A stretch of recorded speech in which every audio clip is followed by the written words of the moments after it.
বছর ঘুরে চলে আসলো রমজান মাস, রহমতের মাস। অনেকের জন্য হয়ে গেল সর্বনাশ।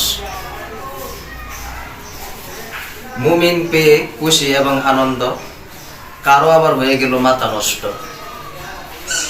সারাদিন ঘুরে ফিরে কাজকর্ম করে না, তারপরেও নাকি তার পক্ষে রোজা রাখা সম্ভব হয় না। এসি রুমে বসে তাকে হাওয়া খায় আরামে বসে, তারপরেও নাকি বলে রোজা রাখলে তার নাকি পেট ব্যথা করে। সারাদিন রিক্সা চালায়, মাটি কাটে, পরিশ্রম করে রোদ্রে পুড়ে, তারপরেও সে রোজা রাখে, তারপরেও ক্লান্তিবোধ আসে না তার মনে শরীরে, তারপরেও সে সুখে থাকে। আবার তারাই বলে রোজা নাকি গরিবের জন্য, দিন আনে দিন খায়, একবেলা নাকি গরিবের বেঁচে যায়। এমন মানুষের দেশে অভাব নাই, টাকারও অভাব নাই, তারপরে নাকি এটা গরিবের জন্য। ভাই আসেন সবাই রমজানের হক আদায় করে যায়। আজ আছি কাল নাই।